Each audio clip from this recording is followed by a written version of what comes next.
नमस्कार, शाम के 7 बजने को है। देश के सबसे लोकप्रिय, सबसे विश्वसनीय और नंबर 1 शो शंकराद में आप सभी का स्वागत है। मैं हूं आपके साथ चित्रा त्रिपाठी। कोरोना को हराने के लिए सबसे अचूक हथियार है वैक्सीन। इसीलिए अब देश के प्रधानमंत्री नरेंद्र मोदी ने ठाना है कि सबको वैक्सीन लगवाना है। पीएम मोदी ने आज देश के नाम संबोधन में कुछ बातें बिल्कुल साफ साफ कह दी। मसलन बड़ी बातें हम दिखा देते हैं। 21 जून से 18 साल से ऊपर वाले लोगों को मुफ्त में वैक्सीन लगवाई जाएगी। केंद्र राज्यों को मुफ्त में वैक्सीन देगा और राज्यों की यह जिम्मेदारी होगी कि वो लोगों को वैक्सीन लगवाएंगे। दो टूक स्पष्ट तौर पर प्रधानमंत्री की ओर से कहा गया है। वहीं वैक्सीन पर 150 रुपए से ज्यादा का सरचार्ज प्राइवेट अस्पताल नहीं लगा पाएंगे। और यहां पर आपको दिखा रहे हैं, दिवाली तक 80 करोड़ लोगों को मुफ्त में राशन का भी ऐलान प्रधानमंत्री नरेंद्र मोदी की ओर से किया गया है। सरकार किसी भी परिवार को भूखा नहीं सोने देगी। 80 करोड़ लोगों के लिए यह बहुत बड़ा ऐलान प्रधानमंत्री मोदी की ओर से किया गया है। बच्चों के लिए देश में 2 वैक्सीन का ट्रायल जारी है और ट्रायल पूरा होते ही यकीनन बच्चों को भी वैक्सीन लगनी शुरू हो जाएगी, जिसका जिक्र आज करते हुए दिखाई दे रहे थे प्रधानमंत्री। वैक्सीन का पूरा खर्च केंद्र सरकार उठाएगी, यानी कि अब तक जो 25% राज्यों के हिस्से खर्चा था उसको भी केंद्र सरकार ने अपने हिस्से ले लिया है और 75% केंद्र सरकार ही वैक्सीन का पूरा खर्चा उठाएगी। राज्य सरकारों को वैक्सीन नहीं खरीदना होगा। इसको लेकर 11 राज्यों के मुख्यमंत्रियों की ओर से बाकायदा पत्र भी प्रधानमंत्री नरेंद्र मोदी को लिखा गया था। 21 जून से देश में सभी को मुफ्त में लगेगी वैक्सीन। 21 जून को अंतर्राष्ट्रीय योगा दिवस है और उसी दिन से सभी को फ्री वैक्सीनेशन की व्यवस्था की गई है। 18+ के सभी लोगों को मुफ्त में लगेगी वैक्सीन, लेकिन 25% प्राइवेट अस्पतालों को दिया गया है। वहां पर पैसे देकर आप लगवा सकेंगे, लेकिन सरचार्ज के लिए सिर्फ 150 रुपए ही प्राइवेट अस्पताल वसूल सकते हैं। प्राइवेट अस्पतालों में पैसे देकर वैक्सीन की सुविधा, जिसका ऐलान प्रधानमंत्री की ओर से किया गया है। प्राइवेट अस्पतालों में 150 रुपए सर्विस चार्ज होगा। इससे ज्यादा प्राइवेट अस्पताल वसूल नहीं सकते हैं। जबकि गरीबों को दिवाली तक मुफ्त में राशन देने का ऐलान किया गया है, यानी कि पिछले साल भी हम सब ने देखा था किस तरह का बड़ा फैसला किया गया था और बिल्कुल उसी तरह से 80 करोड़ लोगों को मुफ्त में अनाज दिया जाए, यह सुनिश्चित कराने का काम केंद्र सरकार की ओर से किया जाएगा। और क्या क्या प्रधानमंत्री नरेंद्र मोदी की ओर से आज अपने संबोधन में देश के नाम जब उन्होंने संबोधित किया तो क्या क्या बड़ी बातें कही, सुनिए जरा। आज ये निर्णय लिया गया है कि राज्यों के पास वैक्सीनेशन से जुड़ा जो 25% काम था उसकी जिम्मेदारी भी भारत सरकार उठाएगी। ये व्यवस्था आने वाले 2 सप्ताह में लागू की जाएगी। इन 2 सप्ताह में केंद्र और राज्य सरकारें मिलकर नई गाइडलाइंस के अनुसार आवश्यक तैयारी कर लेगी। संयोग है कि 2 सप्ताह बाद 21 जून को ही अंतर्राष्ट्रीय योग दिवस भी है।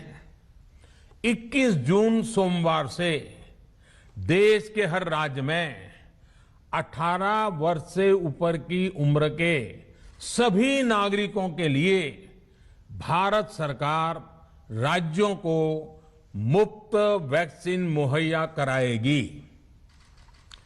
वैक्सीन निर्माताओं से कुल वैक्सीन उत्पादन का 75% हिस्सा भारत सरकार खुद ही खरीदकर राज्य सरकारों को मुफ्त देगी। यानी देश की किसी भी राज्य सरकार को वैक्सीन पर कुछ भी खर्च नहीं करना होगा। हां, जो व्यक्ति मुफ्त में वैक्सीन नहीं लगवाना चाहते, प्राइवेट अस्पताल में वैक्सीन लगवाना चाहते हैं, उनका भी ध्यान रखा गया है। देश में बन रही वैक्सीन में से 25% प्राइवेट सेक्टर के अस्पताल सीधे ले पाए, ये व्यवस्था जारी रहेगी। प्राइवेट अस्पताल वैक्सीन की निर्धारित कीमत के उपरांत एक डोज पर अधिकतम 150 रुपये ही सर्विस चार्ज ले सकेंगे। इसकी निगरानी करने का काम राज्य सरकारों के पास ही रहेगा। देश में हो रहे इन प्रयासों के बीच कई क्षेत्रों से वैक्सीन को लेकर भ्रम और अफवाहों की जानकारी चिंता बढ़ाती है। ये चिंता भी मैं आपके सामने व्यक्त करना चाहता हूं। जब से भारत में वैक्सीन पर काम शुरू हुआ, तभी से कुछ लोगों द्वारा ऐसी बातें कही गई जिससे आम लोगों के मन में शंका पैदा हो। कोशिश ये भी हुई कि भारत के वैक्सीन निर्माताओं का हौसला पस्त पड़ जाए और उनके सामने अनेक प्रकार की बाधाएं आए। जब भारत की वैक्सीन आई तो अनेक माध्यमों से शंका आशंका को और बढ़ाया गया। वैक्सीन न लगवाने के लिए भांति भांति के तर्क प्रचारित किए गए। इन्हें भी देश देख रहा है।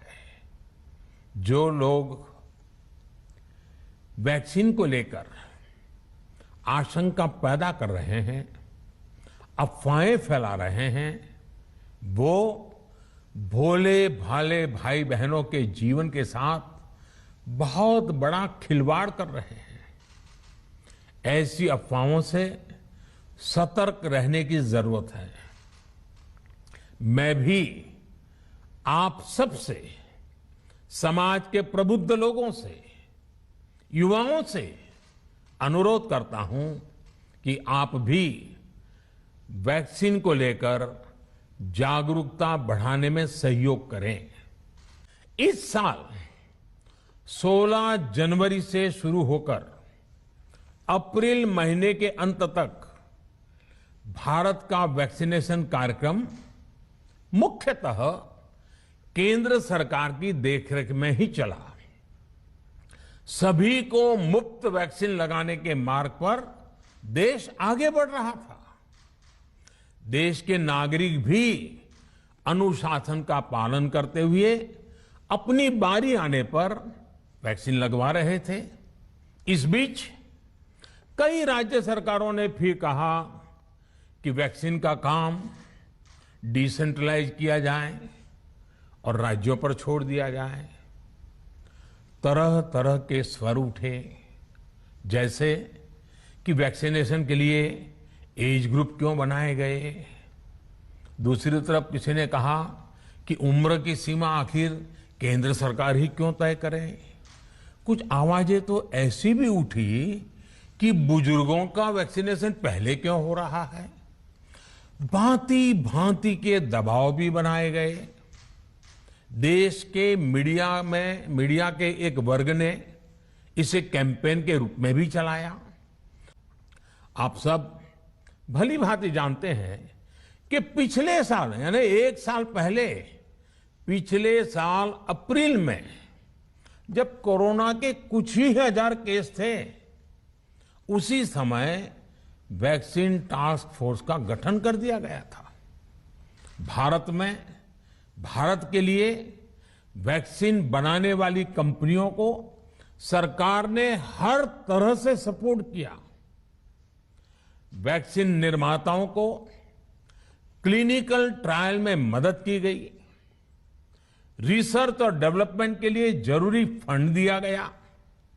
हर स्तर पर सरकार उनके साथ कंधे से कंधा मिलाकर चली। आत्मनिर्भर भारत पैकेज के तहत मिशन कोविड सुरक्षा के माध्यम से भी उन्हें हजारों करोड़ रुपए उपलब्ध कराए गए। पिछले काफी समय से देश लगातार जो प्रयास और परिश्रम कर रहा है, उससे आने वाले दिनों में वैक्सीन की सप्लाई और भी ज्यादा बढ़ने वाली है। आज देश में 7 कंपनियां विभिन्न प्रकार की वैक्सीन का प्रोडक्शन कर रही है। 3 और वैक्सीन का ट्रायल भी एडवांस स्टेज पे चल रहा है। वैक्सीन की उपलब्धता बढ़ाने के लिए दूसरे देशों की कंपनियों से भी वैक्सीन खरीदने की प्रक्रिया को तेज किया गया है। जब 2014 में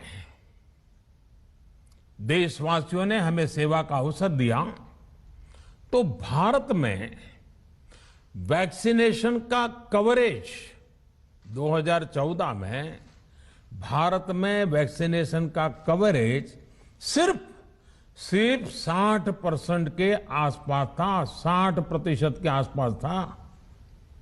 और हमारी दृष्टि में ये बहुत चिंता की बात थी। जिस रफ्तार से भारत का टीकाकरण कार्यक्रम चल रहा था, उस रफ्तार से देश को 100% टीकाकरण कवरेज का लक्ष्य हासिल करने में करीब करीब 40 साल लग जाते हैं। हमने इस समस्या के समाधान के लिए मिशन इंद्रधनुष को लॉन्च किया। हमने तय किया कि मिशन इंद्रधनुष के माध्यम से युद्ध स्तर पर वैक्सीनेशन किया जाएगा और देश में जिसको भी वैक्सीनेशन की जरूरत है उसे वैक्सीन देने का प्रयास होगा। हमने मिशन मोड में काम किया और सिर्फ 5-6 साल में ही वैक्सीनेशन कवरेज 60% से बढ़कर 90% से भी ज्यादा हो गई। हमें याद रखना है कि भारत में वैक्सीनेशन की रफ्तार आज भी दुनिया में बहुत तेज है, अनेक विकसित देशों से भी तेज है। हमने जो टेक्नोलॉजी प्लेटफॉर्म बनाया है कोविन, उसकी भी पूरी दुनिया में चर्चा हो रही है। अनेक देशों ने भारत के इस प्लेटफॉर्म को इस्तेमाल करने में रुचि भी दिखाई है। हम सब देख रहे हैं कि वैक्सीन की एक एक डोज कितनी महत्वपूर्ण है। हर डोज से एक जिंदगी जुड़ी हुई है। प्रधानमंत्री नरेंद्र मोदी की ओर से कही गई बड़ी बातों को आपने सुना। पीएम मोदी ने वैक्सीनेशन पर अपनी नीति और नीयत तो बता दी, लेकिन इसके साथ ही उन्होंने एक बार फिर कहा कि कोरोना जैसे अदृश्य और रूप बदलने वाले दुश्मन के खिलाफ लड़ाई में सबसे प्रभावी हथियार कोविड प्रोटोकॉल है। मास्क, 2 गज की दूरी और बाकी सावधानियों का पालन बहुत जरूरी है। इसके अलावा पीएम ने गरीबों के लिए मुफ्त राशन का भी ऐलान किया है। कोरोना जैसे अदृश्य और रूप बदलने वाले दुश्मन के खिलाफ लड़ाई में सबसे प्रभावी हथियार कोविड प्रोटोकॉल है। मास्क, 2 गज की दूरी और बाकी सारी सावधानियां उसका पालन ही है। अभी कई जगहों पर कोरोना कर्फ्यू में ढील दी जा रही है, लेकिन इसका मतलब ये नहीं कि हमारे बीच से कोरोना चला गया है। हमें सावधान भी रहना है और कोरोना से बचाव के नियमों का भी सख्ती से पालन करते रहना है। मुझे पूरा विश्वास है हम सब कोरोना से इस जंग में जीतेंगे। भारत कोरोना से जीतेगा। आज सरकार ने फैसला लिया है कि प्रधानमंत्री गरीब कल्याण अन्न योजना को अब दीपावली तक आगे बढ़ाया जाएगा। महामारी के इस समय में सरकार गरीब की हर जरूरत के साथ उसका साथी बनकर खड़ी है। यानी नवंबर तक 80 करोड़ से अधिक देशवासियों को हर महीने तय मात्रा में मुफ्त अनाज उपलब्ध होगा। इस प्रयास का मकसद यही है कि मेरे किसी भी गरीब भाई बहन को, उसके परिवार को भूखा सोना ना पड़े। यकीनन मौजूदा वक्त में इसकी जरूरत भी थी। 80 करोड़ लोगों को नवंबर तक के लिए फ्री में अनाज देने की व्यवस्था केंद्र सरकार की ओर से एक बार फिर से की गई है। पीएम मोदी के संबोधन के बाद अलग अलग राज्यों के मुख्यमंत्रियों, उप मुख्यमंत्रियों और स्वास्थ्य मंत्रियों की प्रतिक्रियाएं सामने आई हैं। आपको सुनाते हैं पीएम के संबोधन के बाद किसने क्या कहा। पहले राज्यों ने मांग की थी कि खरीद की व्यवस्था हम करेंगे, बाद में सब राज्य कहने लगे कि ये केंद्र ही करे, तो संघ राज्य भावना के तहत मोदी जी ने यह ऐतिहासिक निर्णय लिया। अभी तक 23 करोड़ डोज जो दिए गए हैं वो मुफ्त दिए गए हैं केंद्र सरकार ने। वैसे ही आगे भी 75% टीका ये केंद्र सरकार खरीद करेगी और राज्यों को मुफ्त में देगी। ये एक बड़ा फैसला है और जिनको निजी में ही लेना है, ऐसे कुछ लोग होते हैं वो निजी में लेंगे, लेकिन बाकी यानी अगर 100 करोड़ टीका लगते हैं तो 75 करोड़ टीका सरकार मुफ्त देगी। जिस मजबूती के साथ आदरणीय प्रधानमंत्री जी का यशस्वी नेतृत्व देश को प्राप्त हुआ, आज पूरा देश दूसरी लहर को भी पूरी तरह नियंत्रित करने के नज़दीक है। आज आदरणीय प्रधानमंत्री जी की जो महत्वपूर्ण घोषणाएं हैं, जिसमें बहुत सारी राज्य सरकारें ऐसी थीं जो इस अर्थ को वहन करने में दिक्कत महसूस कर रही थीं। दूसरा, वैक्सीन की उपलब्धता भी एक संकट था।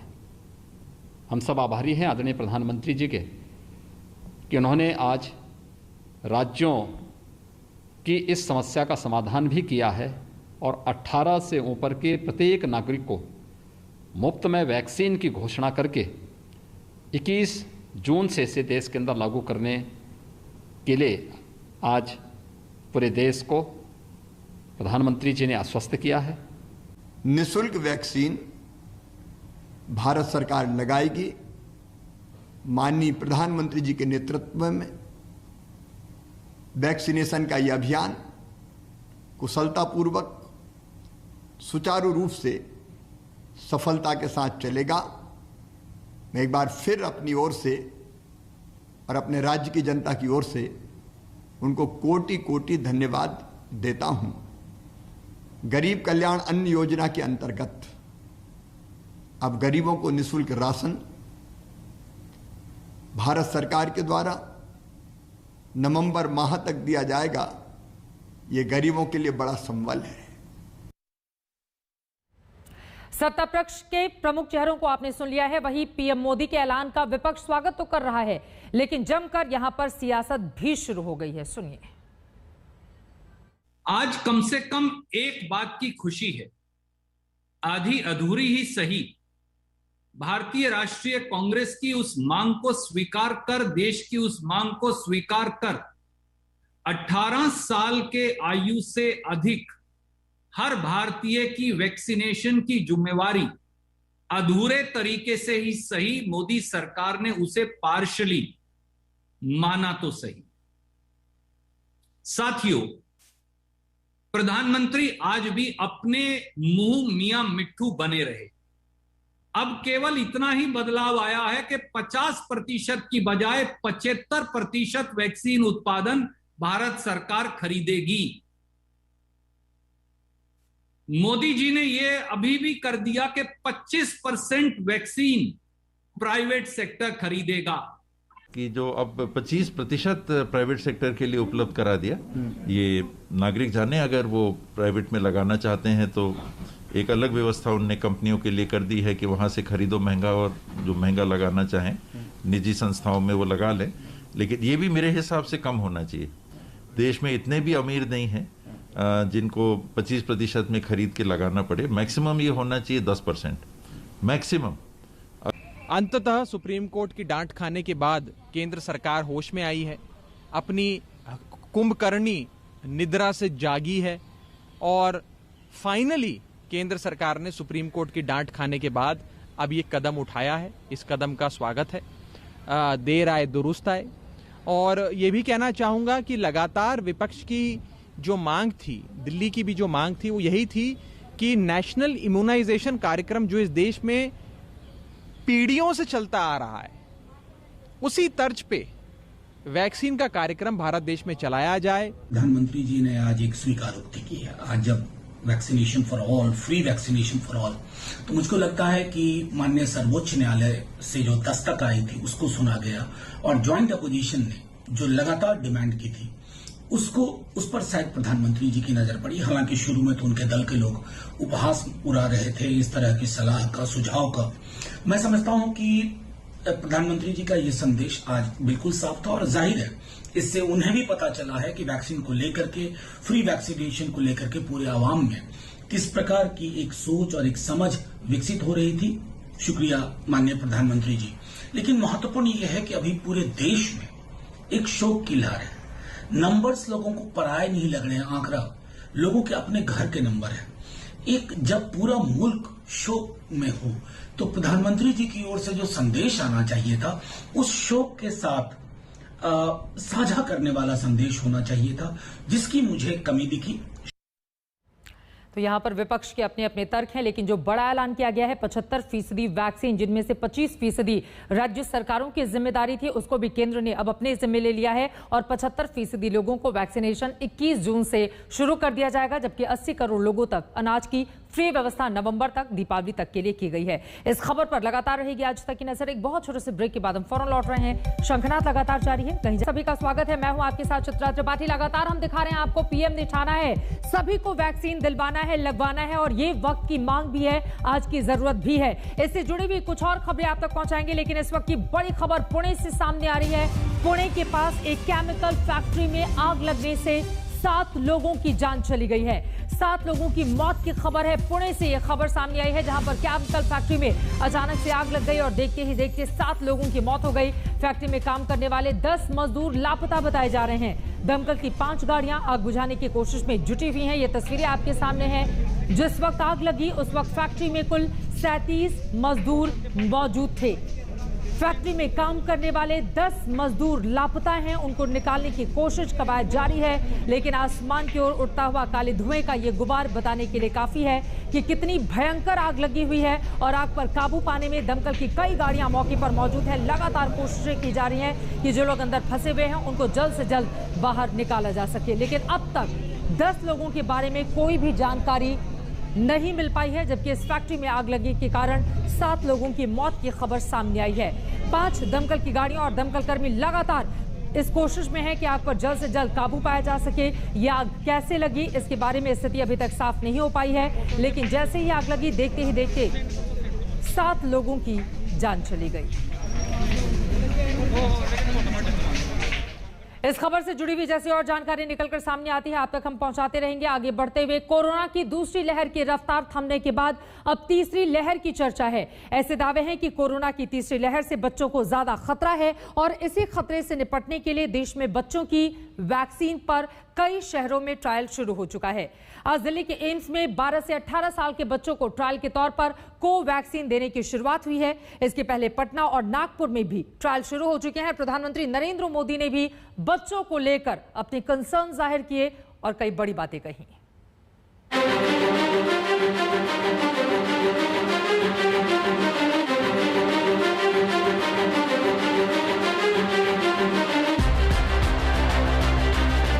ये दिल्ली, मुंबई समेत यूपी के 71 जिलों में अनलॉक के बाद की तस्वीर है। 2 महीने बाद दूसरी लहर का कहर कुछ थमा है। 24 घंटे में कोरोना के कुल 1,06,36 नए मामले सामने आए, जो 61 दिन बाद सबसे कम आंकड़ा है। मगर अनलॉक के बीच वायरस का खतरा बना हुआ है। सबसे बड़ा खतरा बच्चों पर है, जिनके लिए देश में अब तक वैक्सीन नहीं बनी है। इसी बीच एक अच्छी खबर दिल्ली के एम्स से आई है, जहां बच्चों पर वैक्सीन का ट्रायल शुरू हुआ है। अब दिल्ली के एम्स अस्पताल में भी बच्चों की स्क्रीनिंग करके वैक्सीन के ह्यूमन ट्रायल्स करवाए जाएंगे। ये ट्रायल्स इसलिए महत्वपूर्ण हैं क्योंकि भारत में तीसरी लहर के आने का खतरा अभी भी मंडरा रहा है, लेकिन अगर बच्चों के लिए एक सुरक्षित वैक्सीन सामने आ जाती है तो हो सकता है कि उनकी वैक्सीनेशन भी भारत में जल्द ही शुरू हो जाए। हालांकि अभी एम्स पटना के बाद एम्स दिल्ली में स्क्रीनिंग शुरू की जा रही है, लेकिन जो ट्रायल किया जाएगा वो 2 से लेकर 18 वर्ष के बच्चों पर किया जाएगा, जो इस वक्त भारत के लिए बहुत ही महत्वपूर्ण चीज है, क्योंकि आगे जाने के बाद तीसरी लहर से लड़ना ही एकमात्र अभी लक्ष्य दिखाई दे रहा है। एम्स में होने वाले ट्रायल में 525 बच्चे शामिल हैं। इन्हें 3 समूहों में बांटा गया है। पहले ग्रुप में 12 से 18 साल के 175 बच्चे हैं, दूसरे ग्रुप में 6 से 12 साल के 175 बच्चे हैं और तीसरे ग्रुप में भी 175 बच्चे 2 से 6 साल की उम्र के हैं। इन सभी को कोवैक्सीन की पहली और दूसरी डोज दी जाएगी। पहली डोज आज और दूसरी डोज 28 दिन बाद। ट्रायल का मकसद ये देखना है कि कोवैक्सीन 2 से 18 साल के बच्चों के लिए कितनी सुरक्षित और कितनी असरदार है। ये जो क्लिनिकल ट्रायल्स हैं वह डेटा जनरेट करने का है कि बच्चों के लिए क्या वैक्सीन सेफ है तो क्या इफेक्टिव भी है, उसी को देखने के लिए ट्रायल्स हैं। देश में अब तक कुल 3 शहरों में बच्चों पर वैक्सीन का ट्रायल किया गया है, पटना, नागपुर और दिल्ली। 3 जून को पटना स्थित एम्स में 3 बच्चों को कोवैक्सीन की पहली डोज ट्रायल के तौर पर दी गई थी। शनिवार को 7 और बच्चों को वैक्सीन दी गई। वहीं रविवार को नागपुर के Meditrina institute of medical science में 41 बच्चों को भारत बायोटेक की ही कोवैक्सीन लगाई गई और अब दिल्ली के एम्स में बच्चों पर वैक्सीन का ट्रायल हुआ है। इन तीनों शहरों में ट्रायल में शामिल सभी बच्चों को डॉक्टरी देखरेख में रखा गया है। कोरोना के तीसरे लहर में बच्चों को बचाने के लिए पटना एम्स में वैक्सीन का ट्रायल जारी है। 3 जून को जहां 3 बच्चों को कोवैक्सीन का पहला टीका लगाया गया, वहीं 6 जून को 7 बच्चों को इस टीके का पहला डोज जो है वो दिया गया। यानी कि अब तक पटना एम्स में जो बच्चों के ऊपर वैक्सीन का ट्रायल चल रहा है उसमें अब तक कुल 10 बच्चों के ऊपर ये ट्रायल जो है वो किया गया है। पटना में जिन 3 बच्चों को वैक्सीन दी गई थी उनकी सेहत अच्छी है। अभी तक वो तीनों बच्चे बिल्कुल स्वस्थ हैं, उनको कोई ऐसा साइड इफेक्ट नहीं हुआ है। तो अभी तो बहुत अर्ली है, अभी 3 बच्चों का ही हम फॉलो अप कर रहे हैं और बाकी आप देख रहे हैं आज से मतलब और भी बच्चों को हम आगे देंगे और उनको फॉलो अप करते रहेंगे। बच्चों पर कोवैक्सीन के दूसरे और तीसरे चरण के ट्रायल के लिए DGCI ने मंजूरी दी है। ट्रायल के लिए इन शर्तों को पूरा किया जाता है। ट्रायल के लिए इच्छुक बच्चों को ही एनरोल किया जाता है। बच्चों के माता पिता से इसकी इजाजत ली जाती है। बच्चों की जांच की जाती है कि वो इस ट्रायल के पैमाने पर खरा उतरते हैं या नहीं, फिर उन्हें वैक्सीन दी जाती है। 28वें से 30 दिन के बीच में उन्हें सेकेंड डोज दिया जाएगा। इस बीच उनका प्रोटोकॉल के हिसाब से उनकी जांचें, उनका telephonic interview as well as hospital में विजिट और इसका कंटिन्यूस मॉनिटरिंग होगा। ये मॉनिटरिंग में हमें कुछ साइड इफ़ेक्ट्स या कॉम्प्लिकेशंस नज़र आते हैं तो वो रिपोर्टिंग होगी और ये सेकेंड फेज़ का ट्रायल जैसे ही ख़त्म होगा इसका रिपोर्ट DCGI के पास जाएगा। दूसरे फेज के बाद तीसरे फेज का ट्रायल होगा, जिससे बच्चों के लिए वैक्सीन को मंजूरी मिलने की संभावना काफी बढ़ जाएगी। आने वाले 2 महीनों में 3 महीनों में इंडियन वैक्सीन भी तैयार हो जाएगी जो बच्चों के लिए सेफ हो, जिसके ऊपर सारी स्टडी करी गई है। तो ये आने वाले टाइम में मेरे को लगता है कि बच्चों के लिए भी वैक्सीन आ जाएगी। ये विश्वास बढ़ाने वाली बात है। सरकार ने दावा किया है कि दिसंबर 2021 तक सभी वयस्कों को वैक्सीन लग जाएगी, मगर बच्चों का वैक्सीनेशन भी उतना ही जरूरी है क्योंकि वही देश का भविष्य है। अमेरिका और इजराइल में जहां बच्चों को वैक्सीन लग रही है और स्कूल खुल रहे हैं, वहीं बच्चों की वैक्सीन आने के बाद हिंदुस्तान में भी बच्चों के पुराने दिन लौट आएंगे। पटना में रोहित कुमार सिंह, नागपुर में योगेश पांडे और दिल्ली में मिलन शर्मा के साथ जितेंद्र बहादुर सिंह, आज तक। दिल्ली के एम्स में बच्चों की कोरोना वैक्सीन का ट्रायल शुरू हुआ है। क्लिनिकल ट्रायल की जिम्मेदारी डॉक्टर संजय राय के कंधों पर है। उनसे खास बातचीत की है हमारे संवाददाता जितेंद्र बहादुर सिंह ने। सुनिए। वैक्सीन का ट्रायल दिल्ली के एम्स में शुरू हो चुका है। इस पर हमारे साथ बातचीत करने के लिए मौजूद हैं डॉक्टर संजय राय।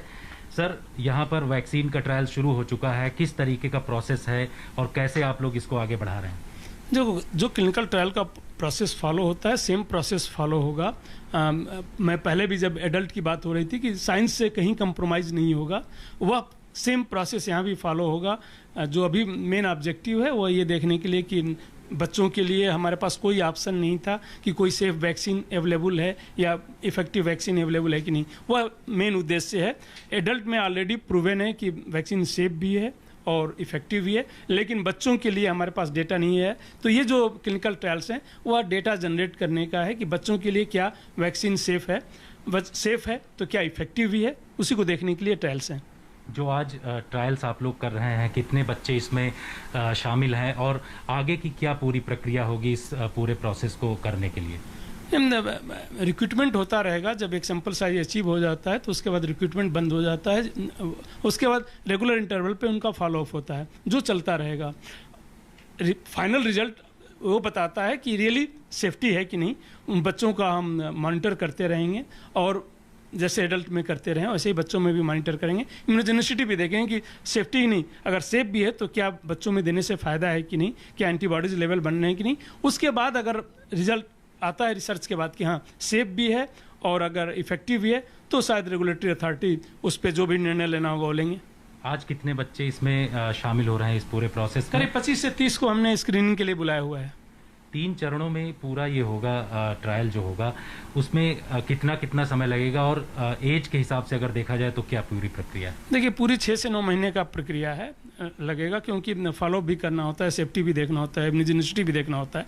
तो पहले जो है 12 साल से ऊपर, फिर 6 साल से ऊपर, फिर 2 साल से ऊपर के बच्चों का जो है ये प्रक्रिया चलती रहेगी और यह पूरी प्रक्रिया पूरी होने में 6 से 9 महीने का वक्त लगेगा। वैक्सीन जो है कितनी इफेक्टिव है और किस तरीके से ये बच्चों में, जिस तरीके का अभी माहौल बना हुआ है कि तीसरी लहर आएगी और बच्चों के लिए नुकसान हो सकता है, कितना इफेक्टिव होगा और तीसरी लहर के बारे में क्या बोल रहे हैं? देखिए जहाँ तक बच्चों में वैक्सीन इफेक्टिव का बात है वो हमें नहीं पता, सेफ है कि नहीं हमें नहीं पता। उसके लिए ही ये ट्रायल्स हो रहे हैं। ट्रायल करने का उद्देश्य होता है सेफ्टी और इम्यूनिसिटी के बारे में जानना, एफिकेसी के बारे में जानना कि सेफ है वैक्सीन कि नहीं और इफेक्टिव है कि नहीं, ये जानना। जो सेम वैक्सीन एडल्ट में डिमॉन्स्ट्रेट हो चुका है कि सेफ भी है और इफेक्टिव भी है, लेकिन बच्चों के लिए आइडिया नहीं है, तो ट्रायल्स उसी के लिए हो रहे हैं। रिजल्ट आने के बाद ही इस पर कुछ कहा जा सकता है। अब रिजल्ट का बेसब्री से इंतजार है, क्योंकि 18 साल से कम उम्र के लोगों को, बच्चों को वैक्सीन कब लगेगी ये अपने आप में बड़ा सवाल, लेकिन ट्रायल की शुरुआत हो चुकी है। उधर कोरोना के खतरे को रोकने के लिए वैक्सीनेशन पर जोर दिया जा रहा है, लेकिन हम आपको एमपी के बैतूल जिले का हाल दिखाते हैं, जहां अफवाह इस कदर हावी है कि 47 गांव में एक भी शख्स वैक्सीन लगवाने को तैयार नहीं है। कोरोना का टीका नहीं लगाते हम। वो कोरोना जो आदमी लगा रहे हैं ना, वो आदमी मरते जा रहे हैं। आप लगवाओगे क्या टीका? नहीं टीका नहीं। अरे टीका नहीं लगाऊंगा भैया। वो टीका लगवाए हो आप? नहीं रे बाप, नहीं लगवाओगे? नहीं। कोरोना का टीका लगवाए? नहीं भाई। क्यों? नहीं कोरोना का टीका हम नहीं लगता है। डर लगता है क्या? नहीं लगवाओगे? नहीं लगा था। डर नहीं लगता? नहीं, मैं टीका नहीं लगाने वाला है। नहीं, अपने गाँव कुछ नहीं है। तुम्हारा इधर है, हमारा इधर नहीं है। सुन रहे हैं ना इन्हें? ये आदिवासी हैं, ये ग्रामीण हैं, मजदूर हैं। पता नहीं कौन सा भ्रम इनके सीने में भर दिया गया है कि वैक्सीन को ये जहर मान रहे हैं। वैक्सीन नहीं लगवाए? अच्छा, लगवाओगे कि नहीं? कोरोना के खिलाफ जंग में टीकाकरण को सबसे बड़ा हथियार माना जा रहा है। सरकारें युद्ध स्तर पर लोगों के टीकाकरण में जुटी हैं, लेकिन इस कवायद के बीच कुछ इलाके ऐसे हैं जहां कोरोना टीकाकरण की दर 0 है। हमारे जिले में, बैतूल जिले में 1400 करीब गांव है, जिसमें से 47 गांव ऐसे हैं जहां के एक भी निवासी ने वैक्सीन नहीं लगवाया है। जी हाँ, सही सुना आपने। एमपी के बैतूल में करीब 47 ऐसे गांव हैं जहां एक भी शख्स को कोरोना का टीका नहीं लगा है। अब आपको लग रहा होगा कि शायद इन गांवों तक वैक्सीन ही नहीं पहुंची, इस वजह से यहां टीकाकरण नहीं हो सका, लेकिन वजह कुछ और ही है। बैतूल के गुराड़िया गांव के लोगों की जुबानी ही वो वजह सुनिए। नहीं, अपने गाँव कुछ नहीं है। तुम्हारा इधर है, हमारा इधर नहीं है। अपने यहाँ कोई कार्यक्रम नहीं है। हमको कोरोना करना नहीं है, नहीं टीका भी नहीं है, नहीं तो देख नहीं नहीं अब लगाएंगे भी नहीं, हम पूरे सही हैं। सुना आपने, कोई कोरोना न होने की बात कर रहा है, किसी के मन में वैक्सीन को लेकर डर बैठा है, तो कुछ गांव वाले तो ऐसे हैं जो वैक्सीन का नाम सुनते ही भाग खड़े हो रहे हैं। नहीं लगाएगी सर टीका, नहीं लगाओगी। आएंगे कोई टीका लगाने से? तो अब जिसको लगाना उनको लगाओ भाई, अब हमको तो नहीं चाहिए भाई सर, वो टीका उका का चक्कर में नहीं रहेगा। कोरोना का टीका लगवाए हो? नहीं भाई। क्यों? नहीं कोरोना का टीका हम लगाता ही। डर लगता है क्या? भोपाल से करीब 250 किलोमीटर दूर बैतूल के इस गांव में कोरकू जनजाति के लोग रहते हैं। बार बार स्वास्थ्य विभाग की टीमें यहां टीका लगाने के लिए जाती हैं, लेकिन लोग वैक्सीन लगवाने को तैयार नहीं। अगर आप देखें गांव की हालत तो आपको अंदाजा लग जाएगा कि बहुत ही पिछड़ा हुआ सा ये इलाका है और बैतूल से करीब 45 किलोमीटर दूर और राजधानी भोपाल से करीब 250 किलोमीटर दूर ये एक छोटा सा गांव है गुराड़िया। यहाँ पे जब हम पहुंचे और हमने लोगों से बात करने की कोशिश की कि कोरोना की वैक्सीन वो लगवाएंगे या नहीं और क्या वजह है कि वो वैक्सीन क्यों नहीं लगवा रहे हैं, तो उनके मन में जो डर था वो साफ निकल के सामने आया। तमाम लोग बता रहे हैं कि कोरोना वैक्सीन लगवाने से उनकी तबीयत खराब हो सकती है, वो मर सकते हैं और इसीलिए कोरोना वैक्सीन से फिलहाल तमाम आदिवासी जो हैं इस गांव के वो बचते नजर आ रहे हैं। इस डर को लेकर गांव के तमाम लोगों से आज तक संवाददाता ने बात की, लेकिन अफवाहें मन में इस तरह घर कर चुकी हैं कि वो कोई बात मानने को तैयार ही नहीं। नहीं लगवाओगे? नहीं। डर नहीं लगता कोरोना से? हम कोरोना का टीका नहीं लगाता, हमारा जंगलों में कोरोना नहीं है। नहीं है हमको। नहीं लगवाओगे टीका? नहीं लगाता। डर नहीं लगता कोरोना से? नहीं, मैं टीका नहीं लगाने वाला है।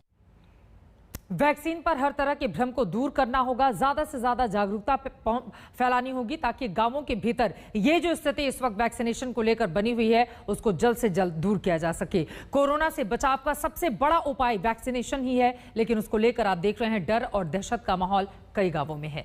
एक छोटे से ब्रेक के बाद हम फौरन लौटेंगे। शंखनाद में आज के लिए बस इतना ही।